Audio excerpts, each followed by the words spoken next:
Welcome दोस्तों, आज हम लोग 10वीं क्लास के संस्कृत के पाठ 2 पाटलिपुत्र वैभवम के प्रश्न और उत्तर को पढ़ेंगे। पाटलिपुत्र वैभवम का अर्थ पाटलिपुत्र का वैभव होता है। यह एक निबंध है। वैभव का अर्थ ऐश्वर्य, धन दौलत या सुख शांति होता है।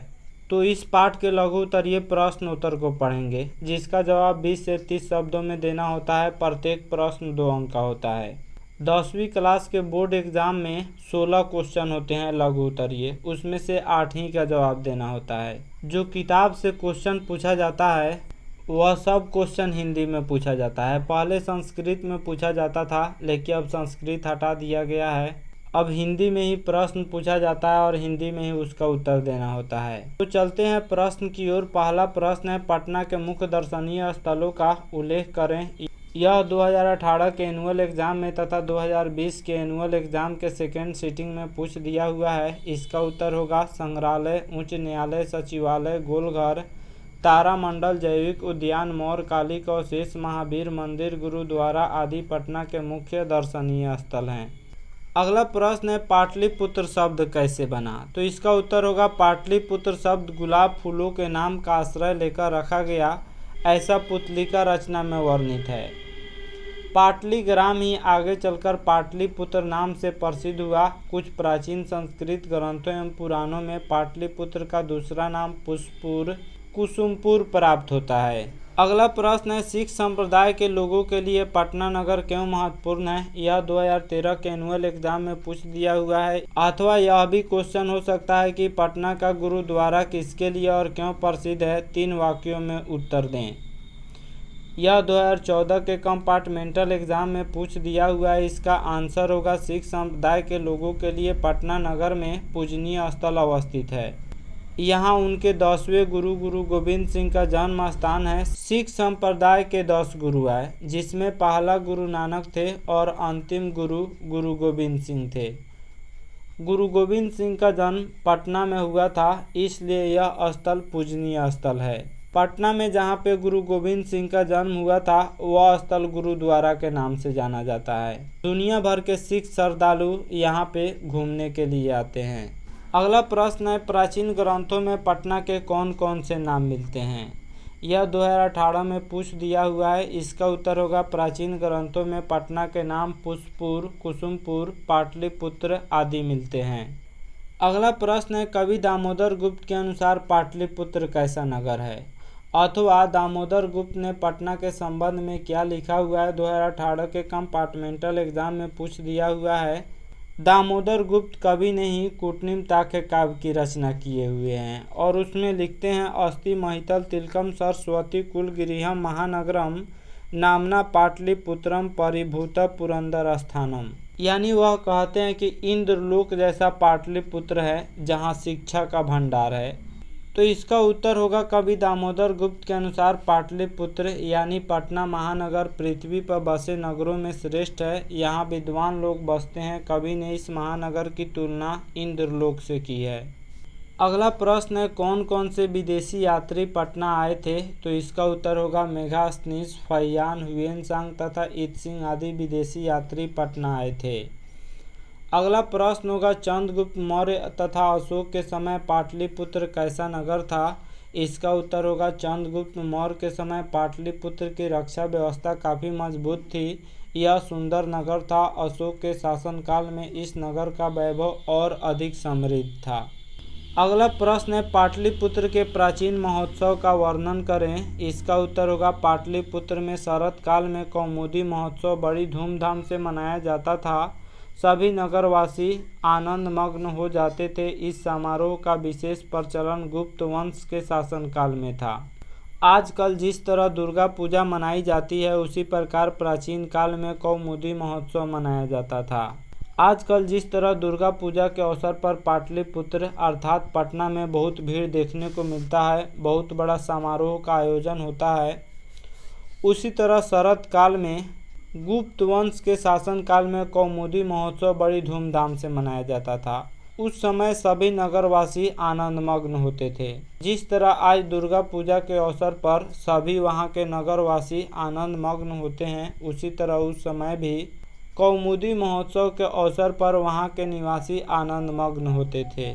अगला प्रश्न है, राजशेखर ने पटना के संबंध में क्या लिखा हुआ है। तो राजशेखर अपने काव्य मीमांसा में लिखते हैं कि अतरूप वर्ष वर्षोवी पाणिनि पिंगलवी ब्याडी वरुचि पतंजलि इह परीक्षिता ख्यातिमुप जगमु, जिसमें राजशेखर ने अपने काव्य मीमांसा ग्रंथ में लिखते हैं कि यहाँ वर्ष उपवर्ष पाणिनि पिंगल ब्याडी वरुचि पतंजलि आदि लोगों ने ख्याति पाई। तो इसका उत्तर होगा, राजशेखर ने अपने काव्य मीमांसा में लिखा है कि पाटलिपुत्र शिक्षा का एक प्राचीन केंद्र था। यहाँ अनेक संस्कृत विद्वान हुए हैं। यहाँ पाणिनि पिंगल ब्याडी वरुचि पतंजलि आदि ख्याति पाई थी। अगला प्रश्न है, प्राचीन पाटलिपुत्र में शिक्षा के संबंध में लेखक के क्या विचार हैं। इसका उत्तर होगा, प्रस्तुत पाठ में लेखक ने बताया है कि दामोदर नामक कवि से हमें जानकारी मिलती है कि सरस्वती के वंशज यहाँ रहते थे, यानी जिनके पास विद्या का भंडार था वे पाटलिपुत्र रहते थे। राजशेखर कवि के अनुसार पाणिनि पिंगल ब्याडी वरुचि पतंजलि आदि यहाँ ख्याति पाई थी। इससे ज्ञात होता है कि प्राचीन पाटलिपुत्र शिक्षा का एक महान केंद्र था। दामोदर गुप्त और राजशेखर के रचना से स्पष्ट होता है कि पाटलिपुत्र प्राचीन समय में शिक्षा का एक महान केंद्र था। अगला प्रश्न है, भगवान बुद्ध ने पाटलिपुत्र नाम के बारे में क्या कहा था, अथवा भगवान बुद्ध ने पटना के संबंध में क्या कहा था। यह 2018 के एनुअल एग्जाम में तथा 2020 के एनुअल एग्जाम में पूछ चुका हुआ है। इसका उत्तर होगा, भगवान बुद्ध प्राचीन काल में अनेक बार पाटलीग्राम आए थे। जब भगवान बुद्ध पाटलीग्राम आए थे तो यह गांव था, उस समय महानगर नहीं हुआ था।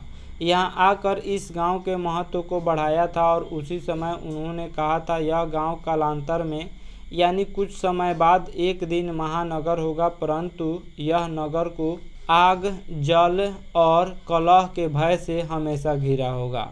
भगवान बुद्ध इस नगर में आए थे और उसने भविष्यवाणी किया हुआ था कि यह नगर अगलगी से, बाढ़ से और कलह यानी लड़ाई झगड़ा से हमेशा भयभीत रहेगा। अगला प्रश्न है, पटना में कौमुदी महोत्सव कब मनाया जाता था। यह 2018 में पूछ चुका हुआ है। इसका उत्तर होगा, पाटलिपुत्र में शरद काल में कौमुदी महोत्सव मनाया जाता था। इस समारोह का विशेष प्रचलन गुप्त वंश के शासनकाल में था। आज जिस तरह दुर्गा पूजा मनाया जाता है काफ़ी धूमधाम से, उस तरह उस समय गुप्त वंश के काल में कौमुदी महोत्सव शरद काल में मनाया जाता था, जो काफ़ी धूमधाम से मनाया जाता था। अगला प्रश्न है, पाटलिपुत्र वैभवम पाठ का 5 वाक्यों में परिचय दे, अथवा पाटलिपुत्र वैभवम पाठ के आधार पर पटना के वैभव का वर्णन 5 वाक्यों में करे। 2016 के एनुअल एग्जाम में पूछ दिया हुआ है। अथवा पाटलिपुत्र के वैभव पर प्रकाश डाले, 2020 के एनुअल एग्जाम में पूछ दिया हुआ है फर्स्ट सिटिंग में। इसका उत्तर होगा, पाटलिपुत्र वैभवम पाठ में बिहार की राजधानी पटना के प्राचीन महत्व का निरूपण है। ऐतिहासिक परंपरा से आधुनिक राजधानी के प्रसिद्ध स्थलों का निरूपण किया गया है। चंद्रगुप्त मौर्य के समय यहाँ की शोभा तथा रक्षा व्यवस्था उत्कृष्ट थी। अशोक के समय यहाँ समृद्धि थी। अशोक के समय में इस नगर की रक्षा व्यवस्था और अधिक समृद्ध थी। यहाँ बड़े बड़े कवि, व्याकरण और भाष्यकार परीक्षित हुए और संग्रहालय, गोलघर, जैविक उद्यान आदि दर्शनीय स्थल हैं। देखिए, पाटलिपुत्र का इतिहास काफ़ी प्राचीन रहा है। प्राचीन समय से इसका इतिहास महत्वशाली रहा है। इसका इतिहास 2500 वर्षों पुराना है।